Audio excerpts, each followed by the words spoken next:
हरे राम हरे राम राम राम हरे हरे हरे कृष्णा। श्री श्री राधा राधिका रमण, श्री श्री कृष्ण बलराम, श्री जगन्नाथ बलदेव सुभद्रा, महारानी सुदर्शन चक्र, श्री श्री गौर निताय, छठ गोस्वामी श्रीला प्रभुपाद और परंपरा की कृपा से इस्कान पंजाबी भाग में प्रातः श्रीमद् भागवत के सत्संग में आप सबका हार्दिक स्वागत है। हम श्रीमद् भागवत महापुराण के 10वें स्कंद के 44 श्लोक 44 अध्याय का शुभारंभ करने जा रहे हैं और इस अध्याय का शीर्ष है कंस का वध। तो कंस वध वाले इस अध्याय में पहले इस अध्याय का सारांश दिया हुआ है, इसको हम सुन लेते हैं, फिर 3-4 श्लोक आज पढ़ेंगे। इस अध्याय में बतलाया गया है कि कृष्ण तथा बलराम ने किस तरह पहलवानों को मारा, कृष्ण ने किस तरह कंस को मारा और कैसे उसकी पत्नियों को ढारस बंधाया और किस तरह दोनों भाई अपने माता पिता से मिल सके। कुछ समझ में आया? अच्छा, अब इसका विस्तार है। ये है सारांश, अब इसका विस्तार है। कुश्ती लड़ने का निश्चय करके, ये निश्चय करके शब्द को ध्यान में रखना, ये जो श्लोक पहला पढ़ेंगे ना उसमें निश्चय लिखा है। निश्चय करके भगवान कृष्ण चारून से भिड़ गए और भगवान बलराम मुष्टिक से। इसका मतलब जो ऊपर लिखा है कुश्ती में भगवान ने मारा, इन दोनों से कुश्ती किया। वे वहां सिर से बाहों से बाह, सिर से सिर, घुटनों से घुटना और छाती से छाती भिड़ाकर एक दूसरे पर इतने कठोर प्रहार कर रहे थे कि ऐसा लगता था जैसे वे अपने शरीरों को भी क्षति पहुंचा रहे हों। अखाड़े में उपस्थित स्त्रियां इस भयंकर कुश्ती को देखकर राजा की तथा सारी सभा के सदस्यों की भर्त्सना ये कहकर करने लगी, सामान्य दर्शकों को कभी भी ऐसे कुश्ती प्रतियोगी की अनुमति नहीं देनी चाहिए थी जिससे वज्र जैसे देहधारी बड़े बड़े पहलवान ऐसे सुकुमार बालकों से जो व्यवस्था में अभी युवा अवस्था में अभी पग धर रहे हैं, लड़ने जा रहे हैं। क्योंकि ये जो स्त्रियों का भाव है, ये जो अध्याय है ना, इसमें एक विशेष वर्णन ये आएगा कि जितने रस हैं उन सब रसों में यहाँ मथुरा की स्त्रियों का माधुर्य रस है। वो सुकुमार कृष्ण और बलराम को देख रही हैं और कह रही हैं ये तो बड़ा अन्याय कर रहे हैं, कितने बड़े भारी भरकम पहलवान, कहाँ ये छोटे बच्चे इनके साथ युद्ध करा रहे हैं। ये उनका वास्तव में माधुर्य भाव का विचार है। और आगे, और किसी भी बुद्धिमान मनुष्य को ऐसी किसी सभा में प्रवेश नहीं करना चाहिए जहाँ उसे अन्याय दिखाई दे।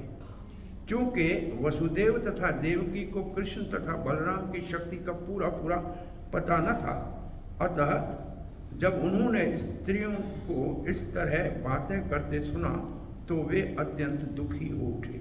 इसका अर्थ, वासुदेव देवकी बाहर थे क्या, उस कुश्ती को देख रहे थे कि जेल में थे?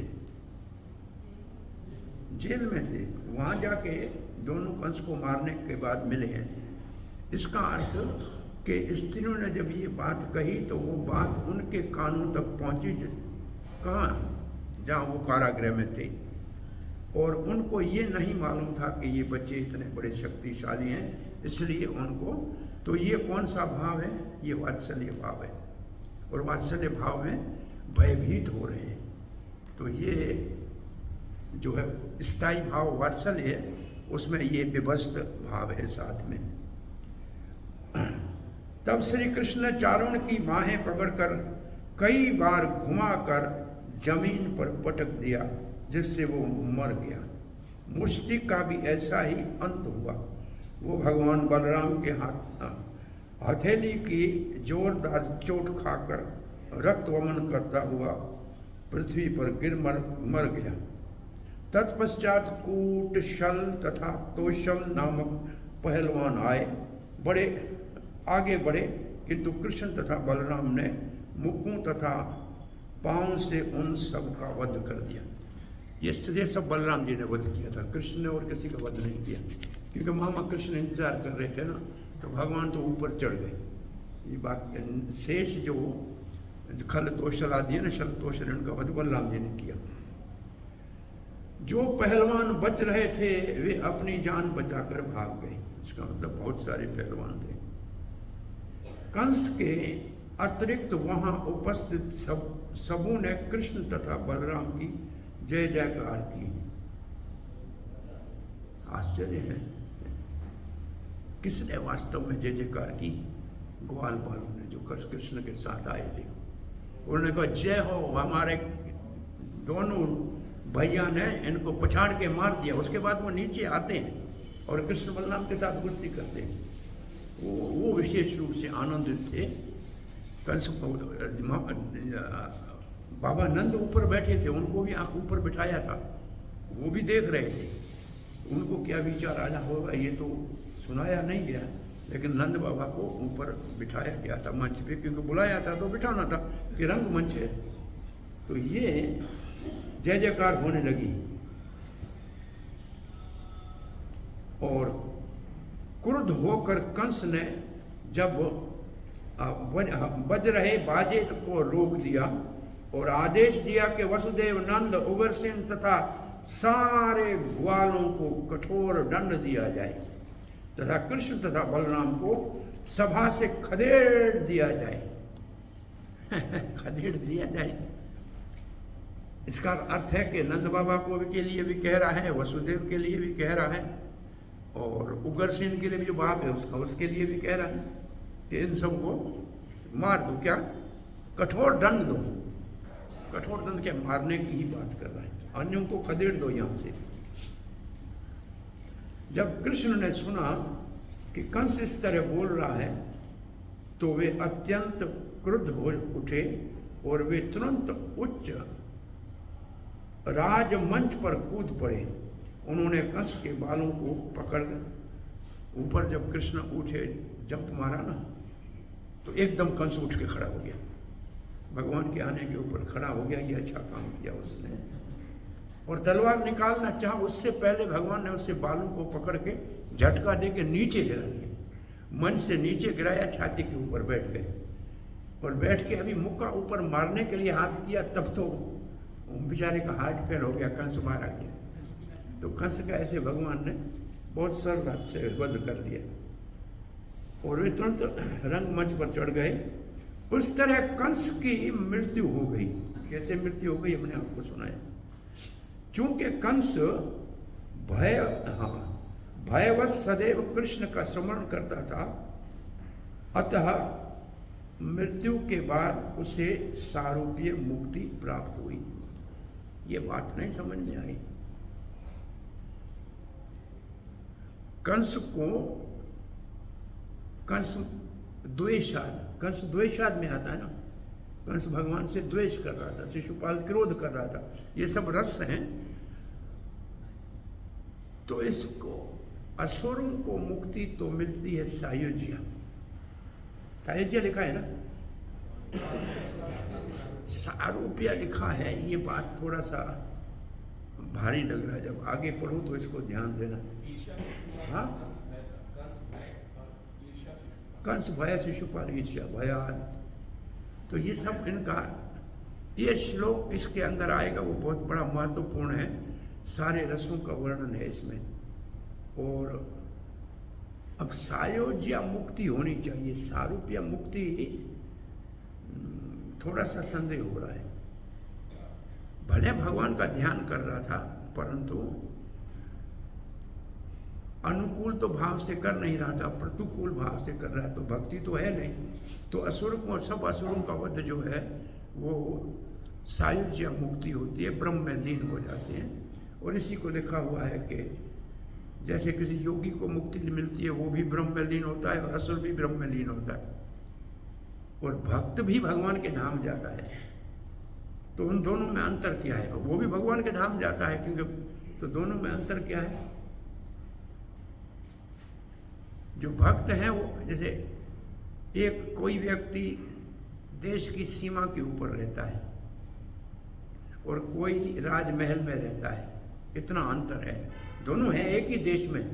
जो ऐसे कंस आदि असुर मारे जाते हैं वो रहते हैं बाहर किनारे पे ब्रह्मज्योति में, और जो भक्त है वो भगवान के महल में जाके भगवान के पार्षद बन के सेवा में लगते हैं। ये अंतर है दोनों में। और हिरण्यकश्यप, रावण, शिशुपाल को असुर नहीं समझना, वो ब्रह्मज्योति में नहीं जाएंगे, वो वापस वैकुंठ जाएंगे। वो वापस वैकुंठ जाएंगे क्योंकि वो असुर नहीं थे, वो भगवान के पार्षद असुर की ही लीला में भाग ले रहे थे।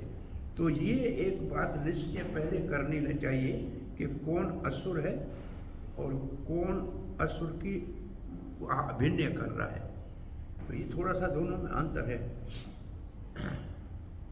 जो जिसका ध्यान करते हुए मरता है वही जाता है, ये सिद्धांत तो है, परंतु सारूप्य मुक्ति के ऊपर आगे जब आए तो ध्यान रखना पड़ेगा। प्रायः ये सारूप्य नहीं हो सकती, सायुज्य होगी। तब कंस के 8 भाइयों ने कृष्ण पर धावा बोल दिया, किंतु बलराम ने उन सबों को अपनी गदा से उसी तरह मार डाला जिस तरह सिंह निरीह पशुओं को मार डालता है। जब हर्षित देवों ने कृष्ण तथा बलराम पर फूलों की वर्षा की और उनके गुणों का कीर्तन करना शुरू किया तो नगाड़े की ध्वनि आकाश को गुंजा रही थी। अपने पिता के लिए शोक करती कंस की अपने पति के लिए शोक करती कंस की पत्नियां पछता रही थी कि अन्य जीवों के प्रति हिंसा तथा समस्त ब्रह्मांड के सर्जन, पालन करता तथा संहार करता कृष्ण के प्रति अनादर के कारण ही कंस को इस तरह मरना पड़ा। ये अस्थि और प्राप्ति ऐसे कह रही थी क्या? वो तो अपने पिता जरासंध के पास जाके और मरवाने के लिए उनको जो है 17 अक्षौणी सेना लाई थी। थोड़ा सा ये भगवान ने इस विधवाओं को ढारस बंधाया, कंस तथा उसके भाइयों का दाह संस्कार कराया और तब अपने माता पिता को बंदी गृह से मुक्त किया।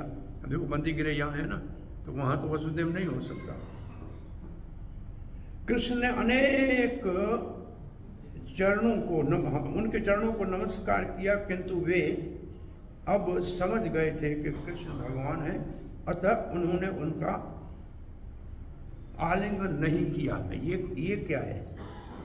ये क्या है जी? ऐश्वर्य भाव। वसुदेव और देवकी वात्सल्य तो रस में है, लेकिन उसके साथ ऐश्वर्य का भी अंश है। यशोदा और नंद में ऐश्वर्य नहीं है, उस वहाँ सिर्फ माधुर्य है। इस दोनों में अंतर है। ये तो अब ये सारांश है, इसलिए इसमें कुछ बातें स्पष्ट नहीं हो रही हैं। तो आगे आप अगर रोज आएंगे और इसको सुनेंगे तो बहुत सी बातें स्पष्ट हो जाएंगी। अब हम पहला श्लोक पढ़ रहे हैं। श्री शुक उवाच एवं चरित संकल्पो भगवान मधुसूदन आसादा अथ चाणुरम मुष्टिकम रोहिणी सुतः।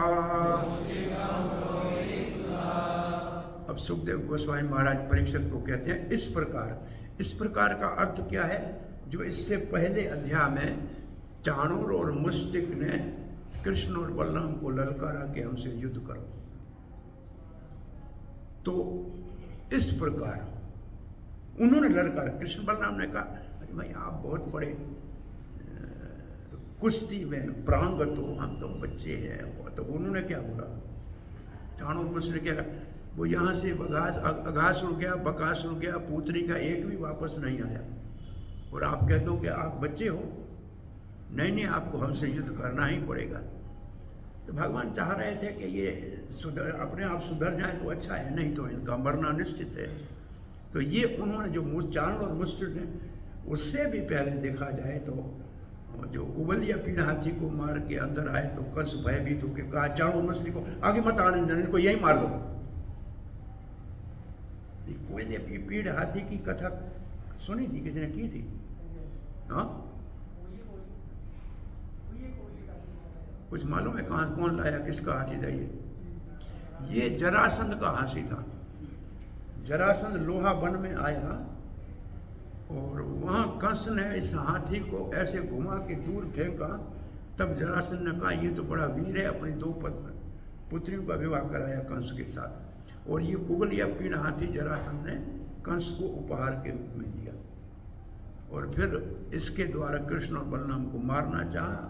उन्होंने तो उसके दांत भी निकाल लिए, हाथी मर गया, महावत मर गया।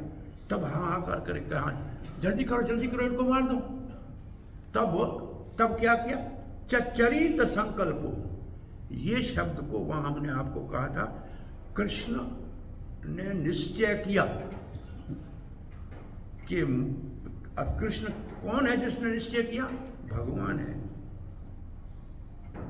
और मधुसूदन इसलिए कहा कि मधु राक्षस को जैसे मारा था। यहाँ जीव गोस्वामी ने लिखा है कि भगवान को इन मूर्खों को मारने के लिए फू करना ही काफी था।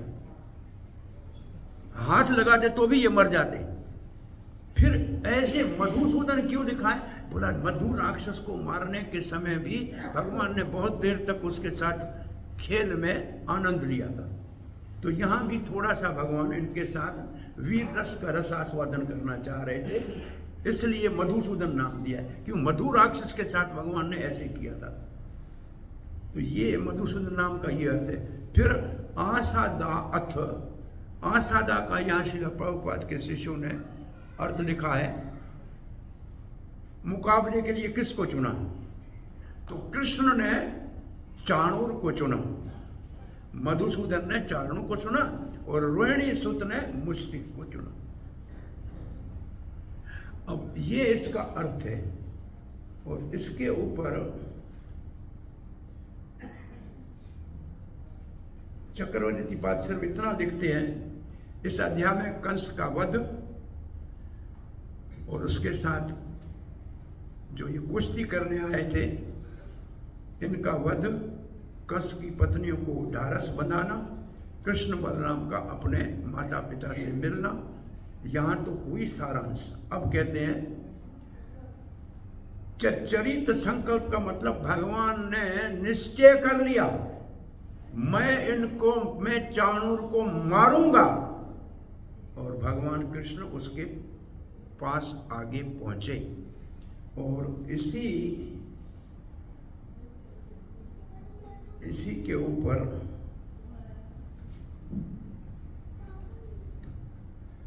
लघु वैष्णव तोषणी, तो जीव गोस्वामी जी ना लिखते हैं, कृष्ण भगवान है, सर्व शक्ति संपन्न है। वो तो अपनी इच्छा से बड़े पहलवानों को मार सकते थे जो उनके आमने सामने लड़ना चाह रहे थे, परंतु थोड़ा सा सम फन एट रेसलिंग, वो थोड़ा मजा लेना चाहते थे युद्ध का। वो उनको एकदम भी मार सकते थे, लेकिन उनके साथ खिलवाड़ करके और आनंद ले रहे थे। जैसे as in killing Madhu demon, जैसे मधु डीमन को मारने के लिए भगवान ने किया था, इसलिए नाम यह मधुसूदन लिखा है। और फिर लिखा है लोक वत तु लीला केवल्यम। ये है वेदांत सूत्र का श्लोक। भगवान सामान्य व्यक्ति की तरह लीला करते हैं। जब लीला करते हैं तो व्यक्ति सामान्य से लड़ते हैं ऐसे। अब ऐसे कि भगवान उसको फूंक मार के मार देते तो सामान्य तो नहीं लगते ना। तो सामान्य जैसे लड़ रहे हैं ऐसे लड़ रहे थे। इसलिए ये वेदांत सूत्र का श्लोक यहाँ उद्धृत किया गया है, लोकवत तु लीला केवल्यम, कि भगवान सामान्य बात करे। और यही श्लोक गर्ग संहिता में ऐसे है, नारद जी कह रहे हैं एवं तस्य वचः श्रुत्वा, इस प्रकार चाणूर और मुष्टुक के शब्दों को सुना, भगवान वृजन अर्दन। वृजन अर्दन का अर्थ है जो दुखी है उनका जो दुख दूर करने वाले भगवान। अर्दन मतलब जो दुखी है, और वृजन मतलब उनका दूर करने वाले। चाणूरेणापि युद्धे, चारों से युद्ध किया। मुष्टिको बलो बलह, मुष्टिक के साथ बलराम जी ने युद्ध किया। अब तो ये क्या ऐसे हम इसलिए ये पढ़ रहे हैं कि जो बात 3 बार कही गई हो, जो बात 3 बार कही गई हो वो सत्य होती है। एक जैसी बात है। हरिवंश पुराण में भी लिखा है, जैसे उसके उपरांत दोनों के बीच में युद्ध शुरू हुआ। ऐसे लग रहा था कि 2 जंगल में हाथी लड़ रहे हैं। इसका अर्थ 3 प्रमाण, 3 जगह पे एक जैसा ही है। तो इसका अर्थ है कि ये बात सत्य है। शास्त्र को सत्य का प्रमाण करने के लिए अब दूसरा श्लोक पढ़ रहे हैं। देखिए, आइए। हस्ताभ्याम हस्तयोरबद्ध्वा पदाभ्याम एव च पादयोः विचक्षरश्रुतरो अन्यो अन्या परहस्य विजिगीषया। ये जो हाथ के साथ हाथ मिलाया, हस्ताभ्याम हाथ, हाथ के साथ हाथ मिलाया, पदाभ्याम पांव, पांव के साथ पांव मिलाया, और फिर ये शब्द है विचक्षर शतुर। इसका अर्थ लिखा है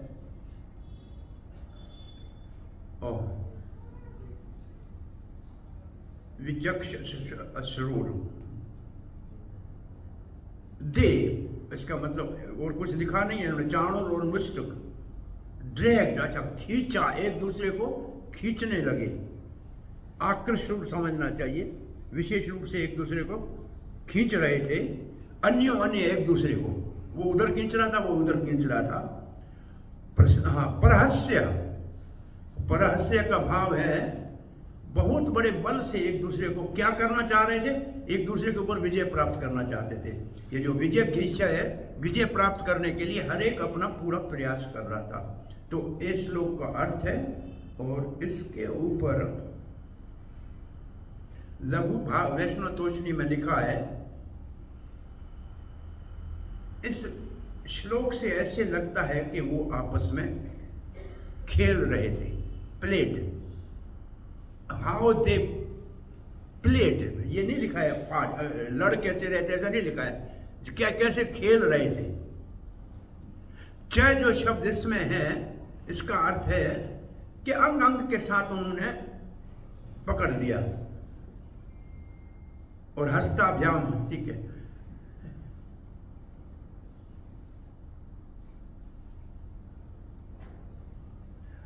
अब लिखा है कि दोनों जो एक दूसरे से लड़ रहे थे उनमें समानता नहीं थी। इसलिए जो वास्तव में कुश्ती का आनंद आना चाहिए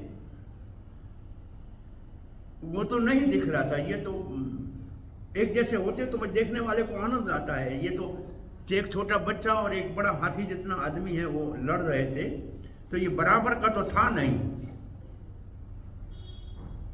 ये बात आगे के श्लोक में कही जाएगी। दोनों एक दूसरे से जीतना चाह रहे थे। कृष्ण सामान्य एक कुश्ती करने वाले के समान जो विजय की इच्छा से लड़ रहे थे, लेकिन भगवान तो सदा ही अजीत है और विजय तो उनकी निश्चित है, फिर भी वो ऐसे लड़ रहे थे। और ये जो विचिक्ष शब्द है, इसको गर्ग संहिता में लिखा है, आकृषणम नोदनम च भुजाभ्याम भुज दंडयोः चकरुः पश्यन् निर्णाम गजाव एवं जिगिष्या। वही शब्द कि दूसरी जगह भी ऐसे का ऐसे लिखा है गर्ग संहिता में। एक दूसरे को खींच रहे थे, हाथ से हाथ, पांव से पांव मिलाकर, और एक हाथियों की तरह आपस में लड़ रहे थे एक दूसरे के ऊपर विजय प्राप्त करने के लिए। गोपाल चंपू में इतना लिखा है, क्रोध दिखाते हुए भगवान उनके साथ हाथ से हाथ, पांव से पांव मिलाया और घुटने से घुटना मिलाया, कमर से कमर मिलाई, हाथ से हाथ मिलाया, और बहुत से ऐसे कुश्ती के अंगों से आपस में युद्ध करने लगे। अब तीसरा श्लोक पढ़ रहे हैं। अरतनी द्वे अरतनीभ्याम। अब इसमें सारा छोटा सा तात्पर्य सिर्फ अर्थनी शब्द के ऊपर है। ये अर्थनी क्या है? जानोभ्याम चैव जानुनी, शिरः शिरोः उरो उरोवश्च तव, शिरोः शिरोः शिरोवस्त्वा ताव, अन्यो अन्यम अभिजग्रंतो। अब ये जो अर्थनी शब्द है, इसके ऊपर बहुत बड़ी बातें आपस में हो रही है। वैसे अंगूठे से लेकर और यहाँ तक जो हाथ है, इसको कहते हैं एक दृष्टि से अर्थनी। और ऐसी मुट्ठी बांधी जाए जिसमें छोटी उंगली ऐसे पड़ी हो, उसको कहते हैं अर्थनी। अब ये आश्चर्य है, चक्रवर्ती पाद ने इसके ऊपर बड़ा अद्भुत एक अपना भाव ऐसा दिया है। तो आइए इसमें लिखें और देखते हैं। पहले सामान्य अर्थ क्या लिखा है? मुट्ठी से हाथ मुट्ठी मिलाई, मुट्ठी के साथ मुट्ठी मिलाई, और फिर लिखा है घुटने के साथ घुटने मिलाया, और सर के साथ सर मिलाया, और छाती के साथ छाती मिलाई। अब इसके ऊपर श्री प्रभुपाद के शिष्यों ने लिखा है, अर्थनी शब्द जो है इस श्लोक में, उसका अर्थ है कोनी। कोनी क्या कहते हैं इसको?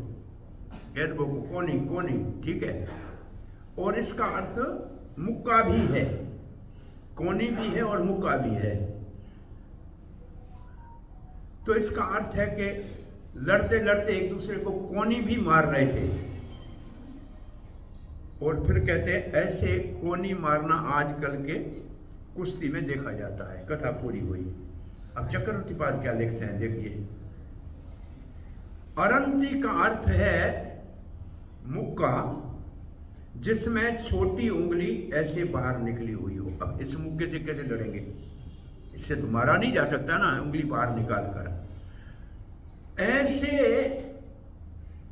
ऐसे मुक्का बांधने से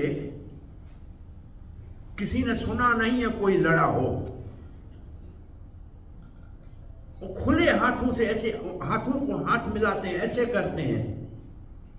परंतु भगवान श्री कृष्ण ने नया एक अंग कुश्ती में निकाला। जैसे लिखते जैसे बांसुरी बजाने में उन्होंने नए नए तान निकाले थे, ऐसे कुश्ती में भी एक नया अंग निकाला, ऐसे लिखते हैं। और उसमें वेणु वाद्य ऊर्ध्व निज शिष्य हो, वेणु के वादन में उन्होंने अपना नया एक अंदाज निकाला था, ऐसे कुश्ती में उन्होंने नया अंदाज दिखाया। बहुत बड़ी दक्षता के साथ भगवान लड़ रहे थे, कला के साथ लग रहे थे, और चारण को बहुत कठिनाई हो रही थी।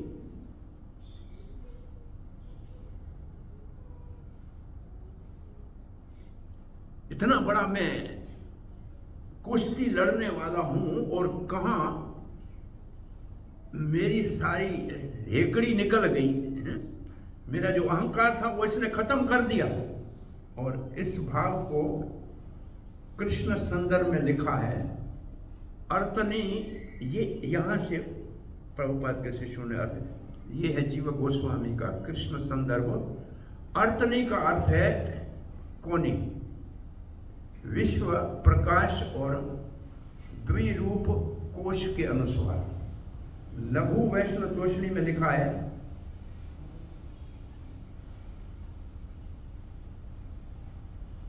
एक की मुट्ठी दूसरे को मुट्ठी के साथ लड़ रहा था। ये चाणूर और मुश्तिक के बीच की बात है, और फिर अपनी कोनी एक दूसरे को मार रहे थे। अर्थनी, श्रीधर स्वामी ने दिखाया है, बताया है कि अर्थनी का अर्थ है ये जो बीच वाली बड़ी उंगली है यहां से लेकर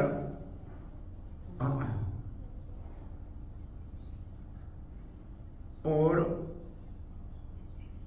छोटी उंगली को छोड़ के यहां से लेके नीचे तक इसको अर्थनी कही जाती है।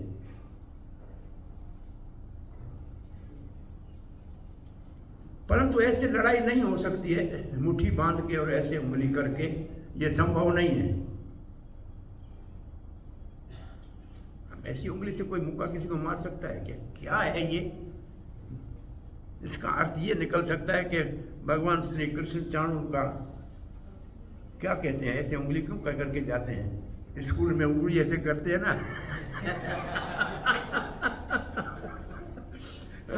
इसका अर्थ ये है कि उस बेचारे का क्या हो गया, मलमूत्र त्याग दिया उसने। ये उंगली, भगवान ने उंगली दिखाई, सिर्फ ये छोटी उंगली। इसका ये भाग ये है कि इतना बड़ा भारी भरकम चाणूर भगवान की छोटी उंगली के बराबर नहीं। एक इसका भाव ऐसे निकल सकता है। ये तो भगवान के लिए कौन सी बड़ी बात है इनको मारने के लिए, तो ये वो भाव है यहाँ। ऐसा कभी भी युद्ध में ऐसे अरंती का कोई कहीं उल्लेख मिलता ही नहीं है।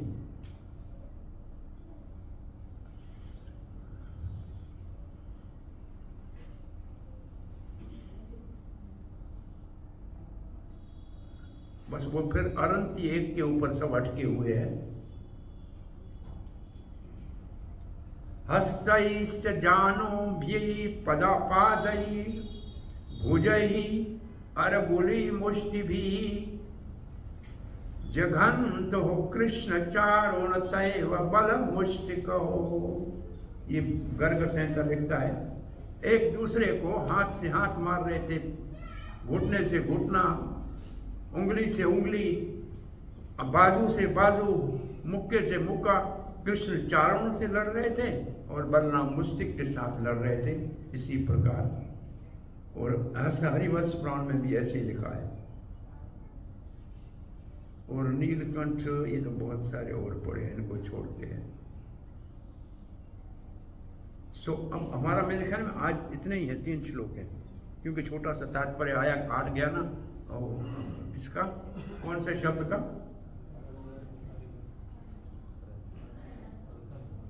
अर्थनी, अर्थनी, अर्थनी ठूंठ ना, क्या जाए, कोनी, कोनी से युद्ध किया। लेकिन ये उंगली बाहर वाला बड़ा आश्चर्य है कि आप भगवान की इच्छा थी, मालूम नहीं।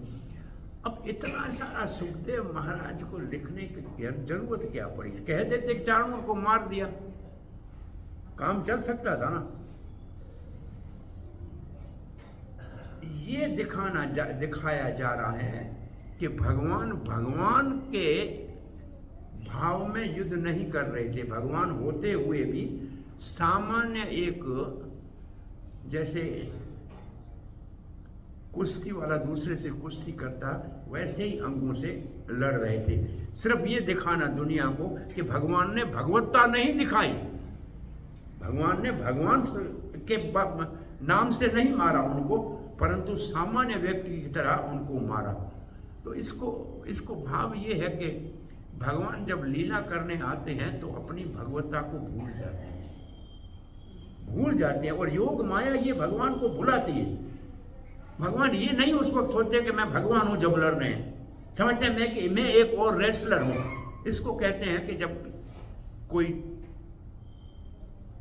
ड्रामा होता है, कोई फिल्म की जो स्क्रिप्ट लिखा जाता है, ये तो भगवान स्वयं लिखते हैं, और फिर जब अभिनय करना होता है तो डायरेक्टर जो है वो योग माया हो जाती है, लीला शक्ति। और जब डायरेक्टर वो हो जाती है, भगवान लिखने वाले होते हुए भी भूल जाते हैं कि मैं भगवान हूं। और जैसे योग माया लीला कराती है वैसे भगवान लीला करते हैं। अपने आप को मैं भगवान हूं ये भूल जाते हैं।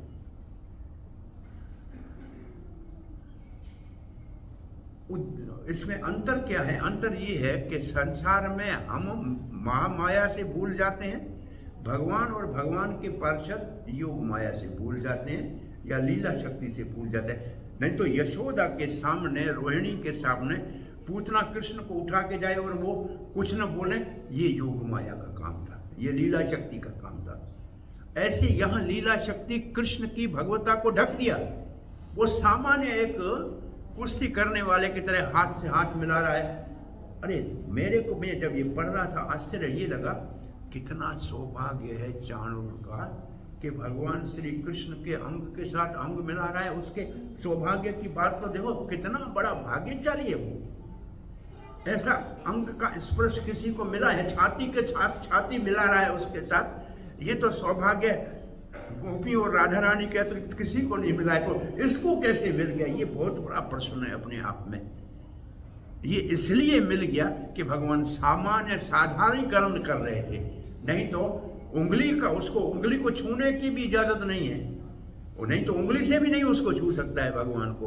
तो ये बात बहुत बड़ी आश्चर्य। इसलिए कभी कभी कहना बलि महाराज का कितना सौभाग्य है कि अपने हाथों से भगवान वामन देव का चरण धोया, और चरण धोने के बाद वो जल सर के ऊपर लगाया, और वो गंगा जिस भगवान के अंगूठे से निकलती है वो पहले ब्रह्मा जी के करमंडल में गिरती है, फिर शंकर जी की जटाओं में गिरती है, फिर देवता लोग अपने विमानों में उसको स्वर्ग में लाते हैं, और फिर भागीरथ धरती पे लाता है। इतना गंगा देर से आके सबको पवित्र कर रही है। वो गंगा जिन चरणों से निकला है वही चरण बलि महाराज धो रहे हैं। कितना बड़ा सौभाग्य बलि महाराज का। आप दूसरी दृष्टि देखो, चाणूर का, मुष्टिक का कितना। इसलिए कहते हैं कि भगवान श्री कृष्ण का विशेष जो अवतार है, विश्वनाथ चक्रवर्ती ठाकुर कहते हैं, ऐसे असुर है जो दूसरे किसी से मारे जाना संभव नहीं था। कंस आदि ऐसे असुर था जो किसी और के द्वारा मारा नहीं जा सकता था, और इनके साथ भगवान ने, वैसे भगवान होके मारने का प्रयास करते तो कोई बड़ी बात थोड़ी है। सामान्य एक जिसको कहा जाए साधारणीकरण क्या कहते हैं, साधारणीकरण ऐसे ये करके आश्चर्य है। और पूतना के भगवान ने अंग का स्पर्श किया था, तो उसका जब अग्नि संस्कार करवाया नंद बाबा ने, तो 10 कोस तक ऐसे लग रहा था यज्ञ हो रहा है, और अगरू की खुशबू आ रही है। क्यों? और कल मैं पढ़ा रहा था, मेरे ख्याल में स्टूडेंट भक्ति वैभव वालों को, कि जब हिरण्याकश को भगवान वारादेव ने जबड़े के ऊपर थप्पड़ मारा और वो धड़ाम से नीचे गिरा, आंखें बाहर निकल आई, लेकिन उसके चेहरे का तेज समाप्त ही नहीं हुआ। अरे मरने के बाद तो पीला पड़ना चाहिए ना। तो वहां लिखा है क्योंकि भगवान का स्पर्श हुआ था, इसलिए उसके तेज में कोई परिवर्तन नहीं आया। तो ये भगवान के स्पर्श का जो आश्चर्य है, मारे गए तो मरते तो सभी है, लेकिन भगवान से हाथ मिला के मरना, इनका सौभाग्य का भी विचार करना चाहिए। इसका अर्थ देखना चाहिए कि इनको ये सौभाग्य मिला क्यों, ये कौन थे पहले, इसको कहीं ढूंढना चाहिए। गर्ग संहिता में कहीं ना कहीं इसका कारण मिलना चाहिए। कंस तो हम सब जानते हैं, कौन थे कंस भाई? काल नेमी असुर थे, वो तो हम जानते हैं, लेकिन उसको भी इतना सौभाग्य नहीं मिला जितना चाणूर को मिला। इतना भगवान के साथ निकट से लड़ने के भाव में क्या उसका पुण्य था, कहा नहीं जा सकता है। ये अद्भुत सी जो है वार्ता है, ये कथा बहुत मुश्किल समझ में आ रही है। इनको मारने के लिए भगवान को ये सब करने की क्या जरूरत थी? किसी और से मरवा देते हैं। इसलिए भगवान को,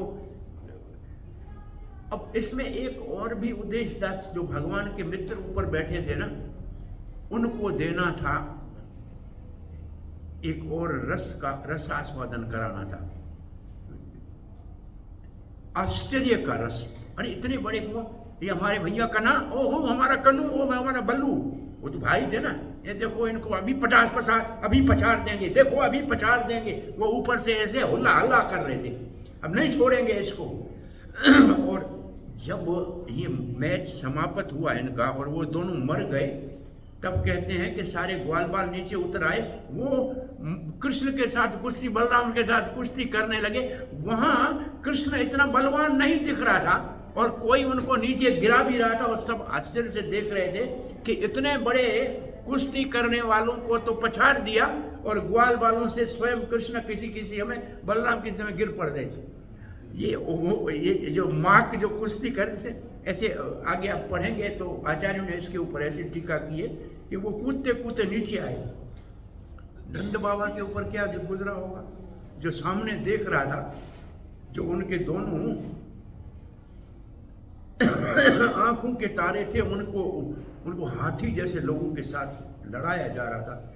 क्या नंद बाबा के ऊपर अब समझो कि दुख का पहाड़ गिर गया होगा, लेकिन ग्वाल बालों को कोई परवाह नहीं थी, क्योंकि उन्होंने देखा था कि इतने बड़े जितने असुर आए सबको इनने पछाड़ मारा। हमारे कन्हैया, वो जब अघासुर के मुंह में जा रहे थे ना, तो किसी ने कहा ये कोई असुर तो नहीं है, अंदर जाए। तो उस समय एक ने कहा अरे क्या करेगा असुर, हमारा कन्हैया बैठा है ना।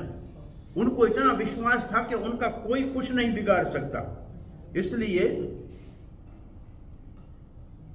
इसलिए ग्वाल बालों को कृष्ण के जो है आश्चर्यजनक विस्मित में पड़ने वाले और उस रस का रसास्वादन करने का सौभाग्य प्राप्त हो रहा था। वास्तव में कितना समय हो गया? 5 मिनट है अभी। इसका मतलब कि भगवान को भी लड़ने में 9 पूरे नहीं हो रहे थे। लड़ाई इतनी लंबी चली कि अभी तक कथा का टाइम भी पूरा नहीं हो रहा है। तो वहां कितनी परेशानी कंस को हुई होगी, अभी तक नहीं मरा कृष्ण। वो परेशान कितना हुआ होगा, अभी तक क्यों नहीं मरा, जल्दी करो मारो। उसने भी चिल्लाया होगा और उसके सामने ग्वाल बालों ने चिल्लाया होगा, मारो कन्हैया, मारो बदमाश को, मारो, नहीं छोड़ना है। ये ऐसा ही आश्चर्य का वातावरण जो है, उसका रसास्वादन सुखदेव गोस्वामी जैसा वृक्त चूड़ामणि कर रहा है, जो संसार से ऊपर उठा हुआ है, वो इसको ऐसे वर्णन कर रहा है। परीक्षित जैसा महाराज इसको सुन रहा है, जो एक छत्र धरती का सम्राट था। इसका अर्थ है कि ये लीला बड़ा आनंद देती है किसको? जिसके स्थायी भाव आ गया है, जिसने भाव भक्ति में स्थायी भाव को प्राप्त किया है, उनके लिए ये विस्मय का भाव है। ये जो सेकेंडरी, जो सेकेंडरी भाव है ना विस्मय का, वो विस्मय के भाव के कारण उनके जो भी स्थायी भाव है उसमें रस आता है। तो परीक्षित महाराज पहले ही भाव भक्ति पे थे। आप इसके लिए कोई जानता है क्या? प्रहलाद महाराज, अपना परीक्षित महाराज भाव भक्ति थे, है कि नहीं थे? भक्ति रसामृत सिंधु में लिखा है 9 लक्षणों में एक लक्षण उसको कहते हैं, क्या कहते हैं? कोई पूरे 9 लक्षण याद है? किसी को पढ़ेगा? भाव भक्ति जिनकी है उनके 9 लक्षण उसमें प्रकट हो जाते हैं। पहला है अवैरथ कालत्वम, दूसरा है वृक्ति, वृक्ति का उदाहरण है महाराज भरत, और तीसरा है शांति, सहनशीलता, उसका उदाहरण है परीक्षित महाराज। तो परीक्षित महाराज पहले ही भाव भक्ति में थे, और जो भाव भक्ति के स्तर पे है उसको इसमें जो रस आएगा वो हमको नहीं आएगा, क्योंकि हमारे लिए तो सामान्य हाथ से हाथ मिलाया, इसमें क्या है? अरे भगवान का हाथ है जी, जिस हाथ से बांसुरी बजाते थे वो हाथ है, जिस हाथ के ऊपर गोवर्धन धारण किया था वो हाथ है।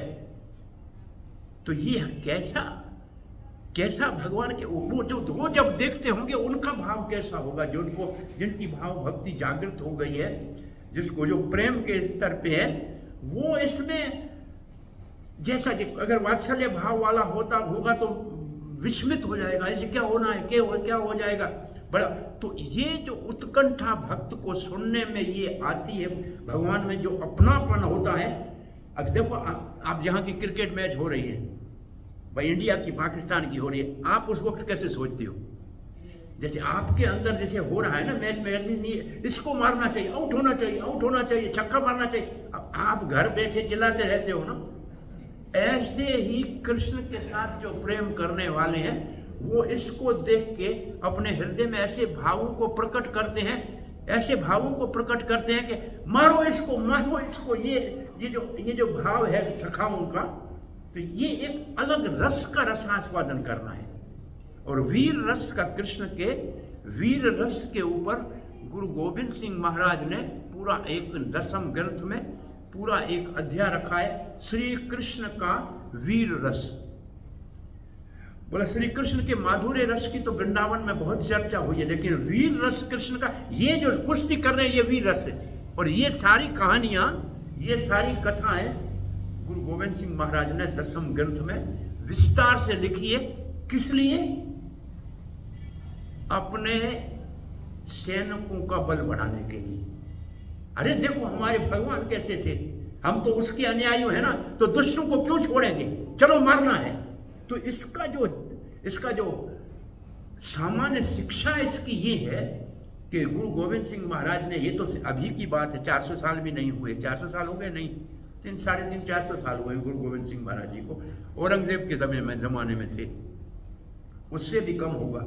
तो तब उन्होंने इन लीलाओं को, चाणूर को कैसे मारा था कृष्ण ने, अरे तो ये क्या करेंगे हमारा, हम इनको पछाड़ देंगे, हम उनके पुजारी हैं, ये भाव था।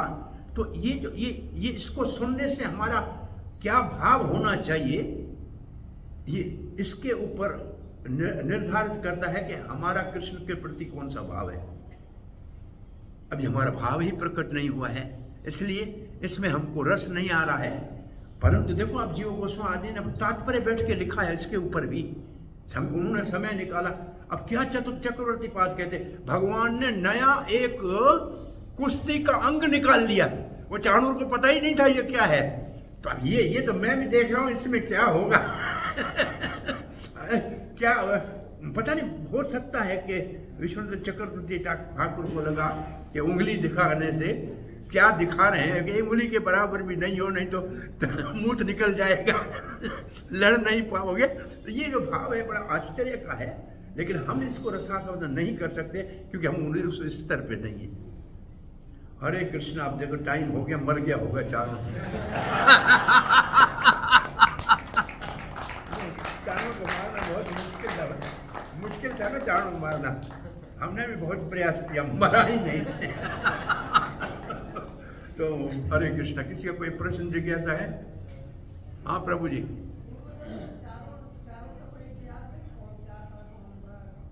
ढूंढने से मिल जाएगा। गर्ग संहिता एक अध्याय है जिसमें सबका वर्णन है, तो इसका भी मिल जाएगा। कोई ना कोई पहले शाप किसी ऋषि ने दिया होगा, फिर भगवान के हाथों मरने का उसको आशीर्वाद भी दिया होगा, ऐसी कथा कोई ना कोई जरूर होगी। नहीं तो इतना सौभाग्य मैं कहता हूं कैसे मिल सकता है जी। अब जब हम पढ़ते हैं अम्बरीश और दुर्वासा जी का, अब दुर्वासा सीधा वैकुंठ में जा सकता है, इसका अर्थ है वो कितना बड़ा महान था भाई। वैकुंठ में शरीर से जाने के उसमें सामर्थ्य था और भगवान से बातचीत करने का भी शक्ति था, फिर भी भगवान के भक्त से पराजित हो गया। कितना बड़ा उसका सामर्थ्य था। परंतु दूसरी दृष्टि से देखा जाए तो ये सब केवल भगवान के भक्त की महिमा को प्रकाशित करने के लिए उसके लिए उसने किया था। यह नहीं करता तो कौन समझता कि अम्बरीश महाराज इतने बड़े भक्त हैं, सर्वांग भक्ति करने वाले हैं। तो ये भी भगवान की एक लीला है वास्तव में, ये कोई सामान्य व्यक्ति नहीं है। भगवान एक भक्त की महानता को प्रकट करने के लिए एक बड़े योगी को भी परास्त करके दिखा रहे थे।